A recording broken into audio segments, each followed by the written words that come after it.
Bine ai venit și mă bucur să te am aici alături de mine.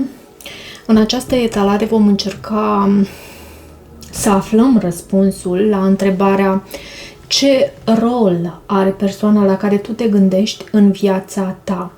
Hai să vedem. Am să te rog să aduci în planul mental, pe ecranul minții tale, această persoană, să te gândești la felul în care voi interacționați de obicei sau cum ați interacționat ultima dată, ce ați vorbit, ce ați discutat și să vedem ce rol are această persoană în viața ta.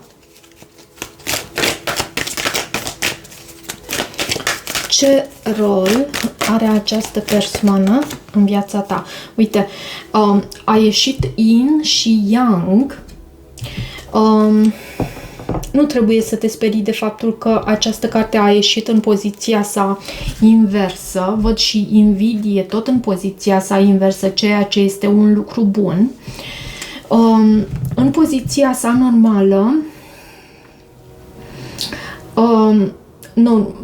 în poziția sa, așa cum este ea concepută această carte, cu numărul 22, în această poziție sunt subliniate mai mult calitățile feminine ale acestei cărți, pe când în această postură, în această poziție, sunt subliniate mai mult calitățile masculine. Probabil citesc pentru foarte multe energii feminine de aici, care au de a face cu această energie masculină.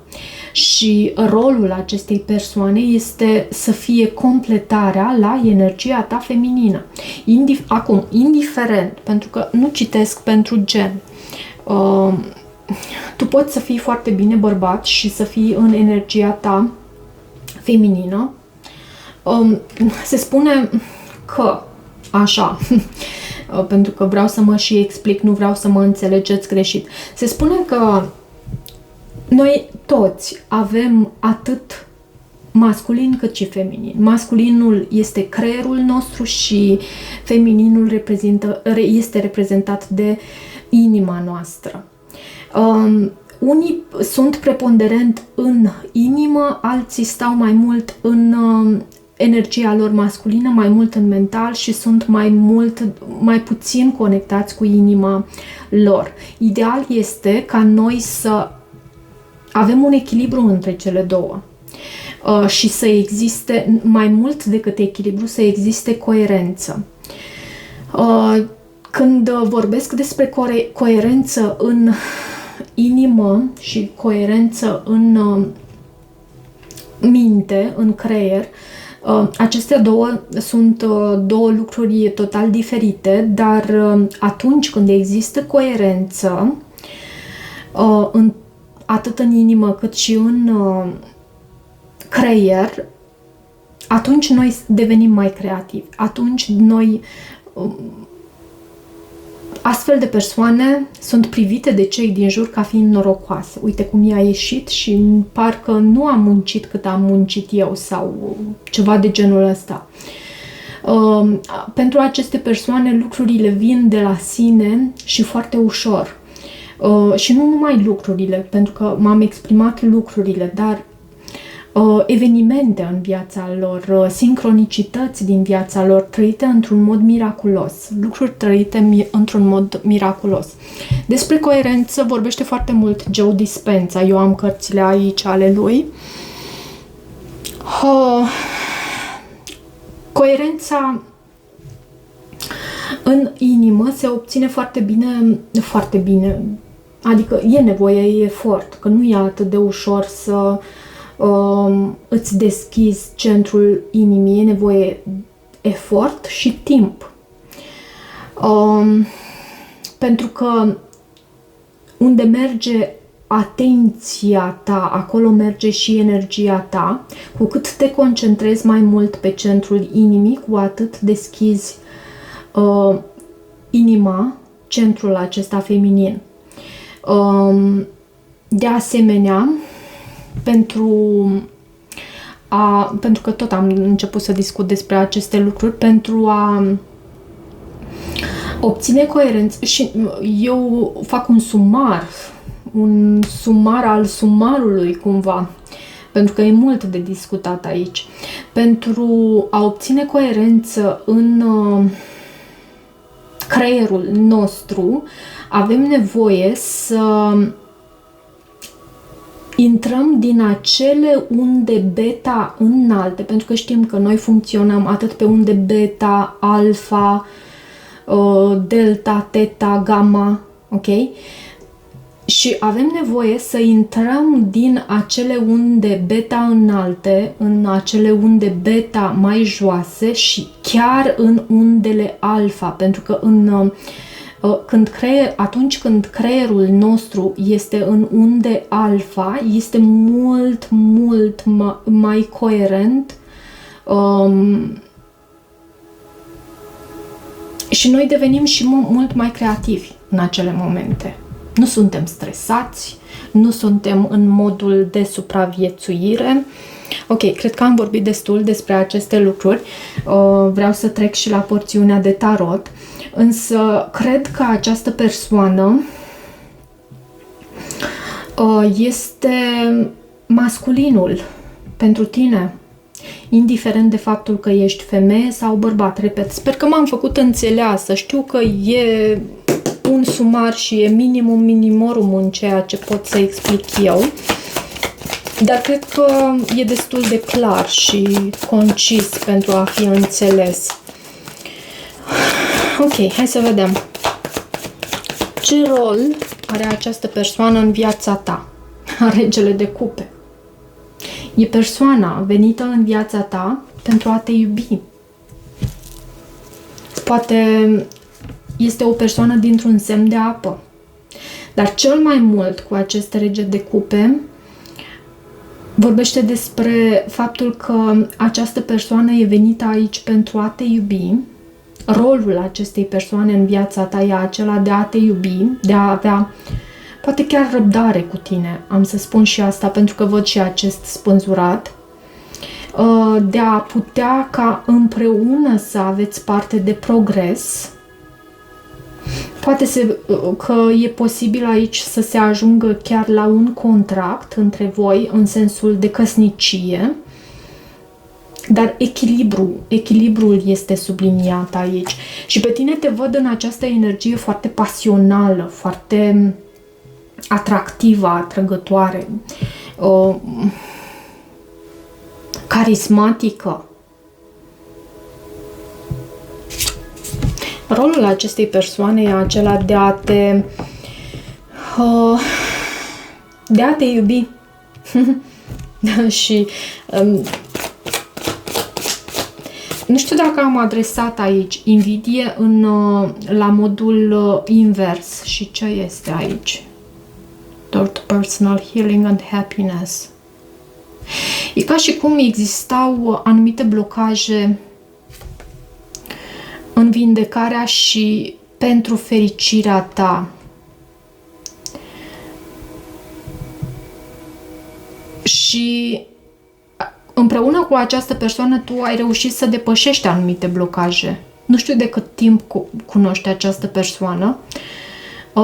Această carte invidie era de rău dacă era în această poziție.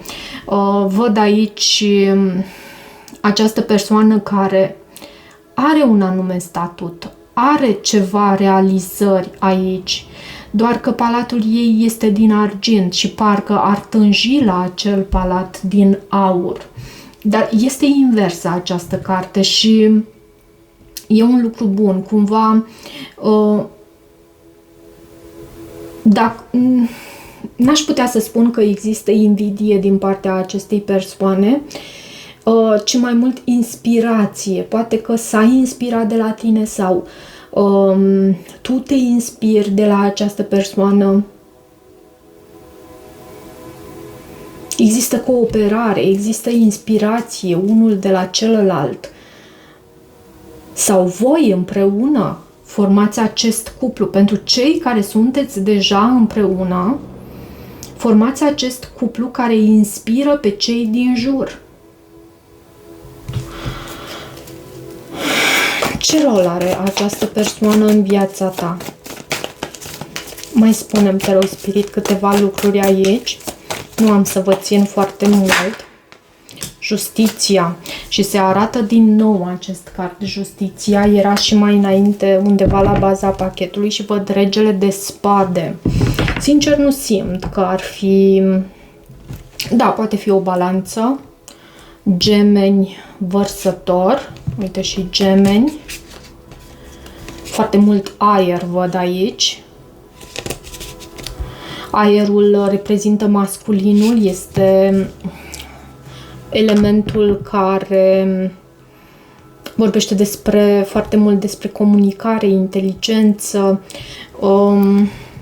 E o persoană, cred, pentru că acum îmi vine în minte, pentru felul în care această persoană privește în zare, acest rege de spade. Nu știu cât vezi tu acest lucru. Mimica feței a acestui personaj. E o persoană care cumva scrutează zarea pentru a vedea dacă există pericole pentru voi doi. Foarte protectivă, aș putea să spun.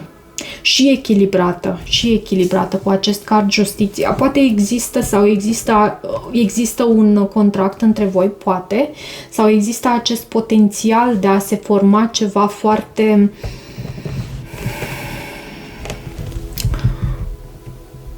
frumos și în același timp contractual, ok?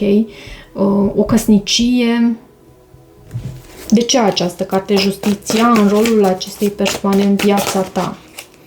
Ce rol are această persoană în viața ta?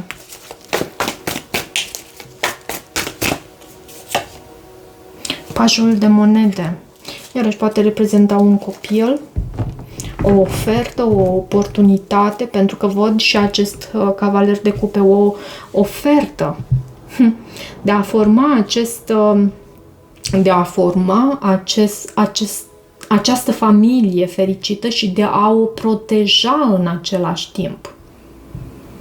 Cu acest 7 de bâte de data aceasta în această citire văd dorința de a proteja această uniune, dacă s-a format deja sau urmează, pentru că pentru unii dintre voi urmează să se formeze, pentru unii deja este formată această căsnicie, pentru unii chiar aveți și copii împreună.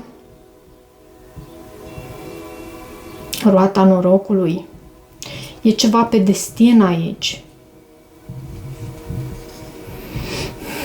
Și văd că țineți la distanță ceea ce înseamnă ciorovăială, ceea ce înseamnă competiție din exterior care să aducă așa o umbră în viața voastră familială.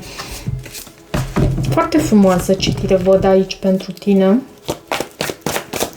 Ce rol are această persoană în viața ta? Ce rol are această persoană în viața ta? 8 de bâte. Poate urmează să călătoriți și uite din nou regele de spade. Și îndrăgostiții. Și cavalerul de bâte. Și regele de monede. Multă stabilitate văd aici. Stabilitate, dar în același timp văd și mișcare. Vezi tu cu acest 8 de bâte mișcare, dar mișcare în direcția pozitivă. În general, acest 8 de bâte aduce mișcare înspre pozitiv și ceva benefic pentru voi, pentru conexiunea voastră, pentru viața voastră. Pasiune, atracție. Iar această persoană e ca un gardian al acestei conexiuni. Serios, dacă nu. Cu acest rege de spade de data asta simt. Și o persoană înțeleaptă, văd și bufnița aici. O persoană înțeleaptă. Și are 2 spade, vezi?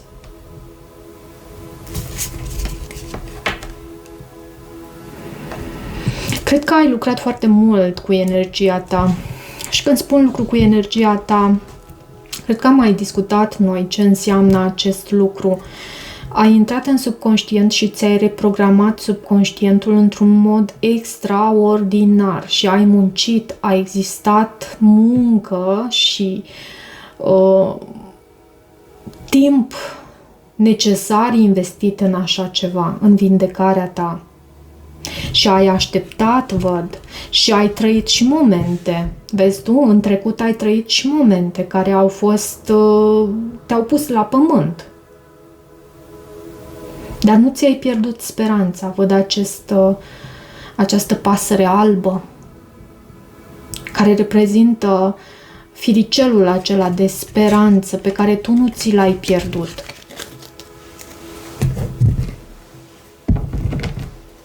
Hai să vedem încă o carte aici. Ce rol are această persoană în viața ta? Și mă gândesc să mai extrag și din alte oracole sau ce să fac eu aici pentru voi. Ce rol are pentru voi sau ce rol are în viața voastră această persoană? Marea preoteasă și marele preot. Și au venit împreună, vedeți voi? Și judecata. Această persoană ajută la trezirea ta spirituală. Poate că există și comunicare telepatică, poate că amândoi sunteți persoane trezite, ați avut parte de iluminare.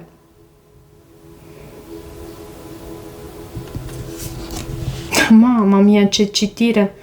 Cred că am să... În sensul că sunt mesaje extraordinar de frumoase pentru rolul pe care îl are această persoană în viața ta. Da, posibil că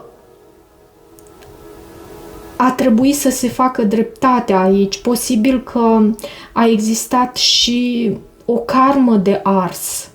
Însă etapa aceasta a trecut, pentru că avem acest mare preot și marea preoteasă. Voi sunteți persoane trezite. Pești, Taur, iarăși, dar poate fi orice semn zodiacal. Hai să văd din zarurile pentru divinație ce rol are această persoană în viața ta.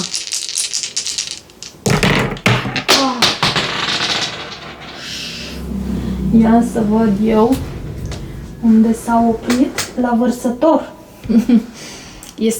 Uite, Vărsătorul era jos acest zar. Sper că nu a făcut extraordinar de multă călăgie, deși mă îndoiesc. Dar asta e, nu am putut să pun pe pauză.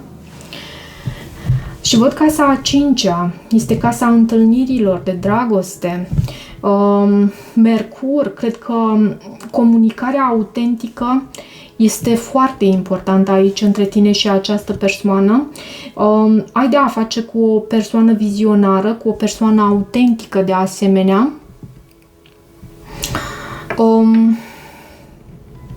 Și ingeniozitatea aici, în felul în care voi interacționați, în felul în care voi manifestați în viețile voastre. E o persoană menită să te iubească. Casa a cincea reprezintă și casa leului, casa generozității, de ce nu, a copiilor, a creativității, a întâlnirilor acestora romantice, deși am pomenit despre acest lucru. Și vezi tu, cinciul reprezintă casa leului și Vărsătorul reprezintă casa a 11-a. Cele două sunt opuse. Sunt semne zodiacale opuse. Și ceva legat de comunicare. În felul în care voi comunicați. Călătorii, iarăși, poate. Și am avut acest 8 de bâte aici. O persoană împreună cu care tu ai posibilitatea să călătorești foarte mult. Ok. Da, dragilor, Cam atât pentru această citire. Am să o las așa. Oficial, eu mi-am terminat treburile mele. Dacă mai sunt unele lucruri de pus la punct, cu siguranță pot să le fac în timpul meu în care nu sunt aici pe canal. Ar trebui să postez în fiecare zi și sper să pot să fac acest lucru cât mai mult posibil. Cât mai mult posibil, nu promit că o voi face în fiecare zi, pentru că știu că se mai ivește câte ceva și lucruri de făcut și tot așa. Dar vă sunt aproape și vă mulțumesc și vouă pentru faptul că ați avut răbdarea asta de a mă aștepta. Știu că exista și posibilitatea de a vă dezabona, dar mi-ați lipsit și mă bucur că am revenit. Vă mulțumesc!